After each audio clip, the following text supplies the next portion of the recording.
Yo, yo, yo, what's up? It's Chris Sims on Button, and we are here with the MVP of PointsBet, the Tom Brady of PointsBet. That's who he is. He's Jay Croucher, once again joining us. Jay, what's up, buddy? How you doing, man? It's good to see you, Chris. Shame we can't be doing this in person and again. It was great to meet you, but this will have to do. Yeah, this will have to do for now. I know. We'll have to be Zoom friends for a while here once again, but it was great to see you last week, even though I'm not sure you brought me good luck last week with some of my picks, all right? But we'll discuss that another matter. I messed up last week. I'm mad at some of that. But this is what I want to get into into this week, Jay. I mean, the MVP odds right now in the NFL. It's been a weird year. Right now, it seems like it's Brady's to lose. You know, give me your thoughts on why he's at the top and who is out there that could maybe unseat him from this top spot as we sit here right now going into Week 14. Yeah, so it's a really weird MVP race. The nature of MVP is that typically someone just runs away with it. So last year, Aaron Rodgers won in a landslide. Lamar before him won in a landslide. Patrick Mahomes, 2018 as well. But this year is really bunched together. And we're at the point now where Brady might just win by default. Hasn't been the most incredible season from Brady, but when you look at his numbers, they are insane. And he has a chance to break the all-time passing record and throw for 50 touchdowns on a team that's probably going to be at least the top 3 seed. So that's why Brady is favored. He's also Tom Brady, so no one's going to dismiss the idea of him winning MVP. But his 2 biggest threats, I think, are Aaron Rodgers and Kyler Murray, who both have flaws to their case. And interested for your thoughts, but does 3 games missed for Kyler Murray, does that disqualify him? I actually think it does. You know, again, if they got the number 1 seed and maybe he went on some remarkable tear here the last few weeks of the season, okay, but no, I do think, you know, you missed 3 or 4 games in the MVP race. It's hard for me to put you as the number 1 lead horse in that conversation. I hear you with the Brady logic. It's hard not to have him number 1 right now. His stats are going to be there. You know, they're too talented on offense. There's too many weapons. But, you know, the guy I guess I look at, and the guy who I think is actually what I would call the essence of the MVP, I still think is Rodgers. I will say that. And I do want to ask you, like, what do you think it would take to kind of, you know, unseat Brady as the top guy from Rodgers right now to where he could maybe be the top odds there at PointsBet? So I think Rodgers needs to get the 1 seed. That's what he needs to do. I think that, you know, his stats, his performance is good enough to win MVP. He missed that 1 game, but this year that probably doesn't matter as much because so many of the candidates have missed games where Kyler's missed 3, Rodgers 1, Dak 1, Lamar 1. So the fact that he's missed the game doesn't really matter. If he were to get injured again, obviously then it becomes an issue. But, you know, this award typically has been about team success and then efficiency and not throwing interceptions. A big touchdown to interception ratio is really important with MVP. Aaron Rodgers is the king of that. Yes. His stats on that front are the best. The thing with Rodgers is obviously he's been in the news and I'm not sure how much that affects what voters will think of him. I don't think it really will, but that is just something lingering there that is a difficult thing to just process. But Rodgers definitely has a chance at MVP if he gets the 1 seed. Yeah, I could see that. And I think he's probably going to add to his statistical output, too. You're right. The touchdown-interception ratio is always the best. Rodgers the best in the history of football. It's not even close, actually. But only 23 touchdown passes is not a number that jumps out to you at this point of the year. You go, wow, that's a special MVP-type season. Where I will say with Rodgers, I think he did prove his worth in the 1 game that he missed, where the fact that you could see that, hey, that offense in Green Bay is not even in the same stratosphere as talent as what Brady has in Tampa, and you could see how important Rodgers was. They scored 7 points in the game he missed. But I'm with you. All right, so, you know, other thing I want to just bring up with this, long shots. Anybody out there that you look at, you know, I guess I still look at if the Rams go on a tear here, Matt Stafford maybe being a guy that could jump back in the race because I know they're going to throw and put up stats. You know, do you agree with that? Is there anybody else out there I'm missing? Yeah, so Stafford, his numbers are still really good when you look at it season long because he started off the season so well in those first 8 games. But I just wonder if he's submarined himself too much with that 3-game losing streak where he was throwing pick sixes for fun, whether that just dooms him in the eyes of voters. And I think, look, he has to beat Arizona on Monday night. Can't win MVP if he doesn't win that game.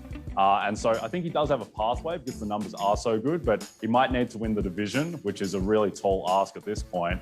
And then when you look at other guys in the MVP race, I think Herbert is probably too far back. Mahomes doesn't have the numbers. Right. Dak, I think, just wins comeback player of the year instead. Lamar is just not playing well. And so the outsider, I think, just because he has such a unique case, is Jonathan Taylor. Yeah. Where Jonathan Taylor, he's not going to get compared statistically to the other quarterbacks. So obviously he accumulates a different brand of numbers. And if the Colts can close 4-0 in their last 4 games, finish 11-6, to go 4-0, they have to beat Arizona and New England on the way. So we get a lot of attention for that. If he can put up some record stats on the ground, then I think he is the guy, but he's a very long shot. Yeah, very long shot. Okay, so it sounds like, I mean, I'm in agreement with you. Brady's the leader in the clubhouse. Rodgers is the guy that has the outside shot, maybe a Kyler Murray, and it kind of seems to end right there. You know, in this weird year of no dominant team, no dominant MVP guy, it just goes with the theme of the season in 2021. All right, next subject I want to hit you on here a little bit. All right, I want to ask you about some lines that were intriguing to me this week as far as just, you know, the spreads in general. I'd like to hear your logic, why, you know, and there's 3 games that jump out to me that I have real questions about. First one being, you know, about a guy we just talked about, Brady, the Bucks. They got the Buffalo Bills coming to town. They're favored by 3.5. I'm actually a little shocked to see that it's not more than that. You know, I look at the Bucks as kind of coasting along and a really great team just waiting to step on the gas pedal. I got questions about the Bills. Why only the 3.5-point spread? Yeah, so the Bills are maybe the strangest team in the league where we can't really get a handle on them. Are they the team that went to the AFC title game last year and annihilated Kansas City in Arrowhead at the start of the year? Or are they the team that in pretty much every other big spot this year has fallen on their face? I think one thing with Buffalo is that I wouldn't maybe read so much into the game against New England just because it was such a bizarre outlier game. Yes, if there are 50-mile-an-hour winds every week, then Buffalo's probably not your team. But just that was such a weird game that we don't weigh that too heavily against them. And the Bucks, like you said, they are just kind of coasting along. They did lose to New Orleans. They lost by double digits to Washington. In a big spot earlier in the year, they lost to the Rams pretty handily as well. So they don't really have that many scalps on their list outside of, you know, beating Dallas and beating New England in really narrow games at the start of the year. So I think there are, you know, a few questions about the Bucks. I think they're fine. Obviously, they won the Super Bowl last year. They've proven themselves. But just in the context of the regular season, I think that this game probably means more to Buffalo just with how they were a little embarrassed by New England. But look, we think Tampa Bay is better. Home field is worth about 2 points. So we think they're about 1.5 points better than Buffalo at the moment. But there is the chance that Buffalo just aren't that good. And they might be a team that ultimately misses the playoffs. But I think we'll figure that out this week. Yeah, no, you're right. I mean, you're right. It's hard to figure out either one, you know, again, and I don't know that about Tampa, but of course I think their roster, I think you agree, it's really talented, and it does seem like they're kind of just waiting to step on the gas pedal. I think the Bills are going to get their attention enough because they were an AFC championship contender that you might see the best Bucks this week, and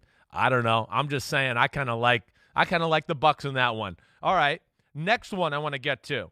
You know, Dallas at the football team. The Cowboys, you know, been struggling of late. Lost 3 out of the last 5. They didn't look great last Thursday against the New Orleans Saints. They got the football team, you know, on the road. The football team's kind of on fire lately. Been playing really good football. Why Dallas the 4-point favorite on the road in this, Jay? So we just think that the talent mismatch, now that Dallas is a lot healthier, Washington obviously missing Chase Young, the defense hasn't been as good as it was last year. I just think that this Dallas team just has so much talent on both sides of the ball. The defense has been so much better than expected. Now with DeMarcus Lawrence in town, I think that Micah Parsons, we've talked about it before, he is a legitimate defensive player of the year candidate. Trayvon Diggs has his flaws, but picks off a lot of passes as well. So the defense has performed well. The offense has been injured and now is probably about as healthy as it's been. And so we think that Dallas, they just have the upside where I don't think anyone would be surprised if this was a blowout, if it did go in that direction. But Washington have been playing really well. So that's why the line is 4. But Dallas, they need to start taking care of business in these games where, you know, they lose at home to Vegas. They go down 30-0 to the Broncos, which is still the strangest game of the year. So Dallas needs to get a little bit more consistent, if they want to make a late push, at getting a top 2 seed. No doubt about it. And, lose 19-9 on the road against the Chiefs. And I understand the Chiefs defense is on fire, but yeah, you're right. That's the question. And so, okay. I can get behind that logic. Honestly, schematically wise, I'm the nerd that likes to watch like film and all that. I'm more impressed with Washington as of late for sure. But, what you're telling me in this one is it's more the Jimmies and the Joes than the X's and the O's. And I hear you there. Washington's a pretty beat-up football team going into this game this week, too. So I think those are valid points. And now that you explained it to me and I heard you say it out loud, I'm kind of like, yeah, why did I really even ask that question? But it makes sense. Definitely. All right, last one I want to get to.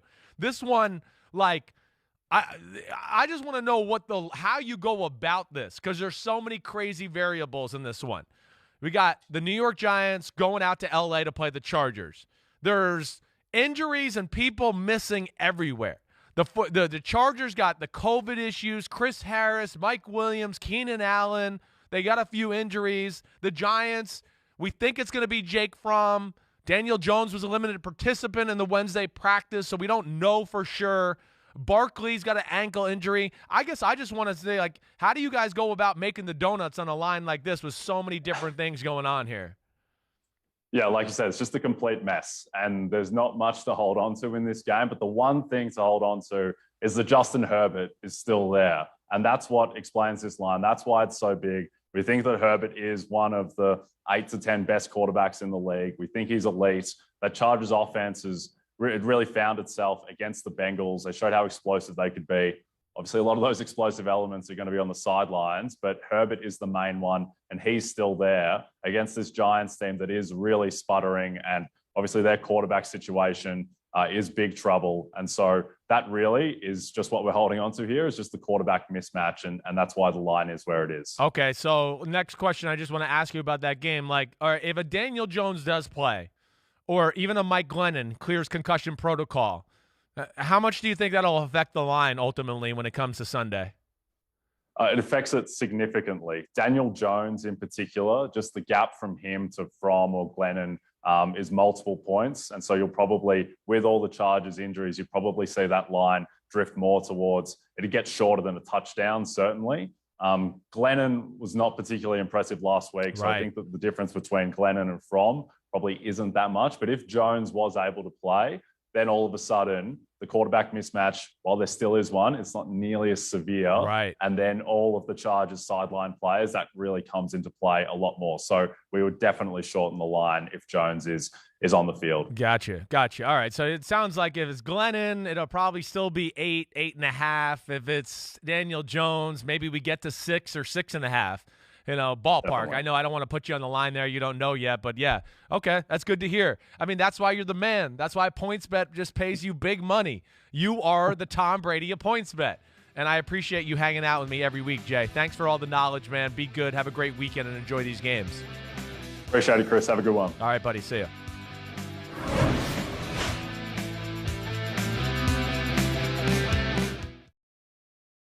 Hi, I'm Mike Tirico, and thanks for watching.